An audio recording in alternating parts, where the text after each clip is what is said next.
than likely gonna get copyrighted. So if anything is muted, anything feels cut out, it's because it probably is. Last video in holiday spirit, I asked y'all, what are you thankful for? And bro said the Pacers' downfall. Holy meat ride. Probably what I'm least thankful for at the moment. Anyway, next question down below. Go and humor me. You know, 2016 was a magical year for all things. Damn near feels like we achieved world peace as people. It's like everyone collectively has the same nostalgic feeling when looking back at it. And looking at the calendar right now, nigga, we're about to be 10 years from the shit. 10 years! Can't believe we're already wrapping. We are 10 years, bro. 10 years from 2016. Let it go, bro. Fuck. Let that shit go. Golly. I'm so sick of hearing 2016, bro. I swear to God.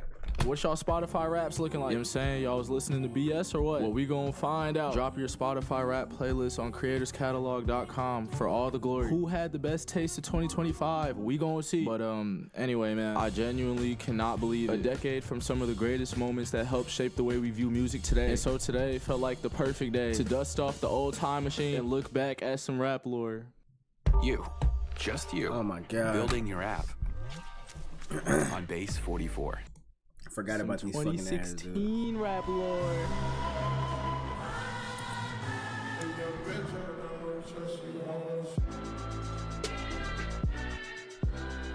It's been 3 years since Kanye West dropped Yeezus, and he's looking to continue his historic run. Every album he's dropped since going from producer to rapper has been a critically acclaimed banger. #1 album after #1 album, Grammy after Grammy, broken records after broken records. With this, getting to know who Kanye West is. Unpredictable as hell. Over the years, we've seen all sides of Kanye. Whether it's right, wrong, you love it, you hate it, I don't think he gives a fuck. And so in 2016, with the anticipation of this new album, we start getting news on it in classic Kanye fashion. Nigga starts tweeting up a book. No one knows what the album's gonna be called because the nigga changed the name about 4 times. From So Help Me God to Swish to Waves, which him and Wiz Khalifa beefed about, which led him to change the name again to The Life of Pablo, hyping it up as the greatest album of all time. And in an effort to send the hype, it's up there. It's up there. He rents out the roof of Madison Square Garden, the Mecca, and uses one of the biggest stages in America as not only a listening party, but also a fashion event. 20,000 people in attendance and over 20 million other people tuned in to the stream, making this one of the largest live stream music premieres of all time. I ain't gonna lie, it might be one of the most iconic things to ever happen in rap history. I ain't gonna lie. We got fucking Lil Yachty out of this. And Sheck was at this fucking show, bro. Kid Cudi, all these niggas was at this show, bro. I ain't gonna lie. The biggest artist in the game in attendance. Pusha T, come on, bro. Travis, Young Thug. Yeah, I ain't gonna lie, it's crazy. Had Yachty on the stage, but as a fashion model for years. Crazy. Pushing the boundaries of what a creative can be, and now ready to show the entire world his creativity through a fucking laptop.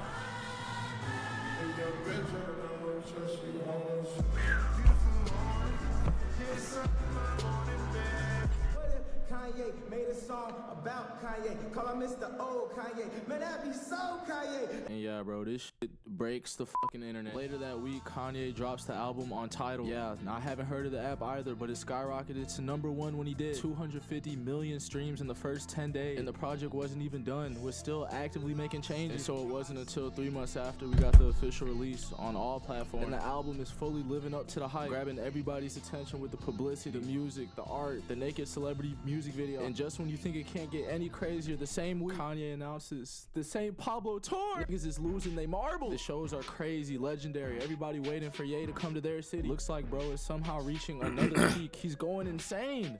And then, well, we start this half hour with word that Kanye West is waking up in a Los Angeles hospital where he's now under observation, reportedly for exhaustion and stress. In his last performance before being hospitalized, Kanye West appearing agitated, pacing back and forth on a floating stage over a concert crowd in Sacramento. Is this when it all happened, chat?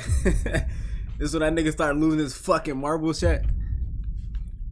It was all down here after this one right here, man. Shit. About politics. Oh yeah, I'm on my top tonight. And yeah, that was all downhill after that. After going on a 17-minute rant about the industry, calling out the media, calling out Jay-Z, calling out Beyonce, all types of shit, Kanye's team cancels the tour and sends him to the hospital. And, you know, that's a whole fishy situation in itself. They got some weird Hollywood fucking shit going on. Putting him on meds, he comes out a little different. It's just odd. And so Kanye's behavior, of course, becomes the talk of the town, a focus of discussion, and leads to rappers coming out and talking about it. Most notably, though, J. Cole with False Prophets. Life is a balance. You lose your grip, you slip into an abyss, no doubt. You see these niggas tripping. Come on now. Shit. Come on, chat. Drops this absolute banger on pretty much the disillusion of artists, specifically Kanye West, putting the spotlight on flaws from people we consider to be idols. Just ahead of dropping my personal favorite album of this year, For Your Eyes Only. Banger album.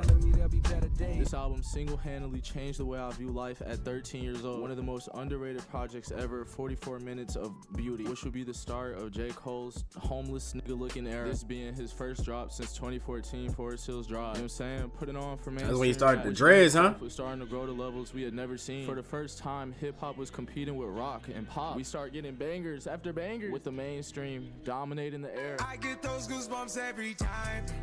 I need the hype. A consistent Travis Scott drops Birds in the Trap. It's unbelievable. Continuing to build his discography and growing as one of the top artists in the genre. Being on some of the biggest songs in the year and Pick Up the Phone and Goosebumps. Goosebumps most notably though. Put that pussy on a pedestal. Along with that, Kendrick also gives us... Nigga, that shit used to be playing on the radio all fucking day, bro. I remember that shit, bro.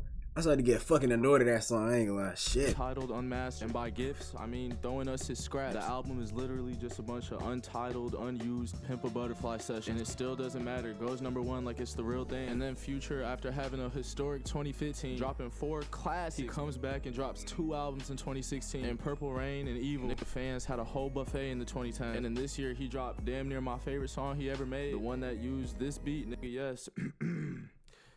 News or something. Bright light shining, all brain on the bandit. With the Cadillac, panoramic, no panties. Old school shit, 55 grand there, got those all up, cause you know I get that. Can't forget Young Thug put on a dress and drop Jeffrey. Double R know I need me a Bentley. I'm built like a lightweight, but throw like it's heavy. Throw like it's heavy. I don't want your hoe and I don't want her celly. Don't Nigga, why the fuck is he rapping, nigga? Fuck! Nigga, we don't want to hear you rap, nigga. Got 49 choppers that scream what the hell he. Along with Slime Season 3, I'm Up, and True Colors, Young Thug has a big year in 2016. Slime Season 3 being the best project, at least to me. And yeah, just continuing his wave of influence and impact he's had on rap. And then the last 2 mainstream artists to probably have the biggest 2016 would have to be Drake, of course. And then what? Nigga, why that picture, gay? That's the rapper, I ain't gonna lie. Nigga, this is another fucking song on the radio all goddamn day, nigga. You couldn't escape this song. Oh God. Never gonna fail. The Chance the Rapper hype was at a crazy high, dropping Coloring Book and getting a Grammy for it. Honestly one of the best stories of the year and well deserved. Now what happened to Chance the Rapper, bro? Holy shit, bro. That nigga be making some bullshit now. Oh my God. That nigga be making some bullshit, gang. Like, I don't understand how you could go from making like Grammy nominated fucking music to fucking, what's that Chance song, bro? Hold on. I gotta find this shit, bro. Was it? I think it was called Hot Shower, bro. Yeah, I'm pretty sure that's what it was. Nigga, this is some bullshit. Ready to start a hands-on career? Nah, cause how you go from making music like this right here? The year and then Chance the Rapper, I ain't gonna lie. The year he met, right, to making bullshit like this.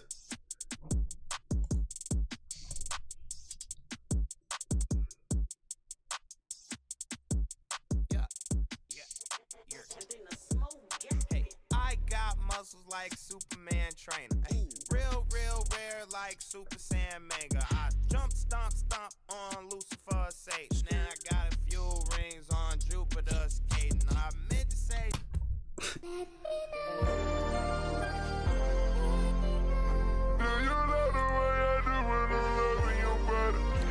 Fries, gang. Fries.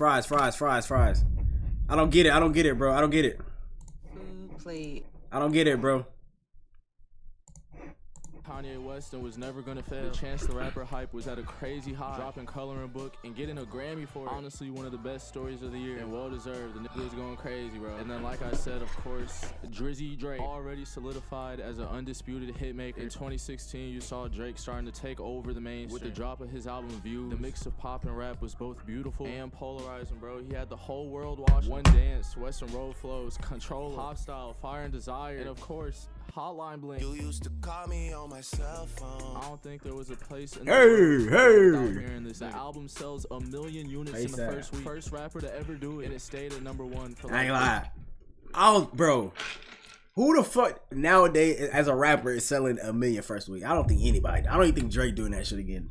I don't think any fucking rap artist is doing that shit again. I'm not gonna lie. Album sells 1 million units in the first week. First rapper to ever do it. And it stayed at #1 for like a quarter of the year. So the titans of the rap industry were solidified. But with the genre growing faster than it ever had, it opened up a lot of doors for who is up next. Yeah, nigga. Yes, that's what we like to see right here, man. This generation right here is what molded my music taste as a fucking human being, bro. No cap. No cap. By this point in time, the influence of all the artists I mentioned before and then some officially hit who is up and coming. And so we saw a brand new wave of music. The people who grew up on 808s and Heartbreak, Barter 6, Harder 3, DS2, Man on the Moon, Finally Rich, shit. They were all heading to the stew and giving birth to a brand new sound. Starting a brand new evolution of music. One that had the younger generation going cool. Because we didn't have to pay, we didn't have to wait for shit. It was all on SoundCloud. Ah, yes, Facts. The SoundCloud era. From 2016 to 2018, this was easily the best place for new music. Streams were seen. Do niggas still use like SoundCloud, bro? Cause like, oh well. Like, do niggas mainly still use SoundCloud as a main distributor, bro? I don't think nobody do that shit anymore. I don't think that's smart. Numbers we had never seen on the internet before. And I mean, there had been artists to blow up from SoundCloud, but it went from a couple to like an era of niggas. In 3 years, they went from 15 million users to 150 million users. And you might be wondering, what was the appeal? Why did niggas like SoundCloud so much? Well, I got 5 words for you. We were young and dumb as shit. I feel like it was just so carefree and different. Saying just like anything new had a whole new. That's the back when everybody was using SoundCloud as a main like music fucking app. Niggas was not using no goddamn Spotify, Apple Music, all that shit was unheard of, bro. YouTube fucking music, whatever the fuck that shit called. Nobody using that shit. It was straight fucking SoundCloud. It was free, and it used to have no ads, bro. It used to have no ads. I mean, it got ads now, but it used to have no ads, and that shit was free. And you get all the fucking unreleased shit that's not on YouTube. Come on, bro. Come on, bro. The way these guys were moving and making music, color dress and face tats everywhere. Honestly, if you had this shit, you were probably guaranteed a deal. Which labels started throwing out like frisbees once they saw the pull of these artists. And once the industry started backing them, man, the whole world was in tune. Songs became anthems. Underground artists started becoming overground artists. But what would really end up pushing this shit to the next level? XXL in their yearly freshman class selection, every year choosing 10 emerging rappers to represent the future of hip-hop, including interviews, freestyles, ciphers, basically letting the entire world know who the fuck is up and coming. Already giving spotlight to some of the biggest names in the game. J. Cole, Kendrick, brother. Future, Dirk, Baby Meech, what's going on, brother? What's going on, brother? Giving spotlight to some of the biggest names in the game. J. Cole, Kendrick, Future, Dirk, Chance, Meek Mill. It's a ton of niggas, bro. You know what the fuck XXL. But in 2016, we saw what is now known as the most iconic freshman class of all time. When I say I keep the poker, I ain't talking about no beans. Project baby. Davies, Anderson .Paak, Lil Dicky, Designer, G Herbo, Denzel Curry. See, when we think 2016, we not thinking about them niggas, bro. We thinking Uzi, Yachty, Savage, Kodak, fucking who am I missing? Denzel, nigga. We not thinking about no fucking Lil Dicky, nigga. What the fuck? We not thinking about no fucking Lil Dicky, bro. Davies, Anderson .Paak, Lil Dicky, Designer, G Herbo, Denzel Curry, Kodak Black, 21 Savage, Lil Yachty, and Lil Uzi Vert. Genuinely could not have picked a better class for what was going on at the moment. And so in the first cypher, we had Designer, Anderson .Paak, and Lil. Everybody forget these niggas was on the list, bro. Because that other cypher was just too iconic. Nigga, I forgot these niggas on the list, bro. No cap. I forgot these niggas on here, bro. Probably the most unrelated group you could have came up with, but at the same time, made sense. I be riding around town in the cool, got the drop top hanging like I'm Snoop. Hey, you be frontin' like you want it, you can get it. Got me young boys hanging off the U. Like I hopped on the stage, I hopped off the stage and got right on the plane. New crib doesn't got a driveway, still pulling out when I'm fucking by the fireplace. Bitch that I'm with used to fuck around with Gosling. I don't have to think about it, shit is so exhausting. Imagine getting beat by Lil Dicky. Pun intended. And then in the second cipher, we had one of my favorite ciphers of Davies and G Herbo. And if we're being honest, it's probably my favorite. If you a man, know that men stand up. Like my mother's mom fell, I had to pick grams up. Sports, drugs, and entertainment made me hit cam up. I'm in Bermuda with a cougar, getting my tan up. Harvard, dropped out of school, ain't take no finals. I was smoking urban. Hopped out the van with phone and freaking, that's that nigga Herbin. Catch me in homeroom, sleeping, I was off the serving. I kept a pocket full of faces, they knew I was swerving. Police in my city racing racist, stop me on the curb and question me, start making accusations of my character. That's why I carry so much money, nigga. This America. Diamonds shining, chains trying. All right, nigga. We didn't ask you to fucking rap, brother. Shut the fuck up. At my fucking carrots, nigga. And then lastly, of course, the most iconic of them all, Denzel Curry, 21 Savage, Lil Yachty, Lil Uzi, and Kodak Black. Shit got over 200 million views, which is actually just crazy insane. work. That's crazy because everybody was hating on this fucking on that list, bro, when it first came out. And then you go digging. Well, it was really like the older niggas, but yeah, niggas was hating.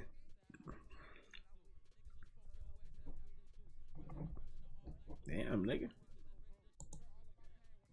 Bro, this is so funny because, like, it's not the best cipher Double XL has ever had, but at the same time, it's the best cipher Double XL ever had. And yeah, these were the representatives of what was going on in 2016. Yeah, this list fucked it up for everybody. I ain't gonna lie.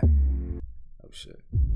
This list fucked it up for everybody. Now nobody takes Double XL serious after this. After this list, it was like, bruh, this list was too good for them to like even like come close to making a list as good as it is. Not gonna lie.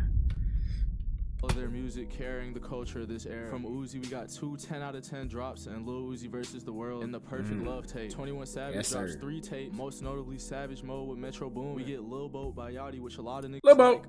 I Am Not a lot of niggas. And then you had a bunch of other artists in the same group dropping hits. The chokehold was strong. It was impossible not to notice. And so it started spreading to wider demographic. Wider as in YIDER, but the other one too. And so with this, it didn't take a lot of time until the old niggas started seeing it. But as I've seen with all you little young motherfuckers, This old ass Ebro nigga, man.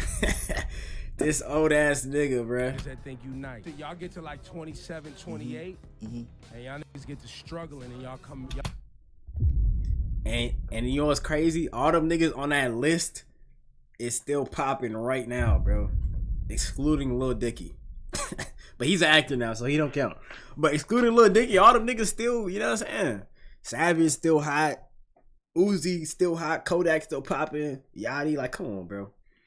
I'll be trying to come. Niggas just hating.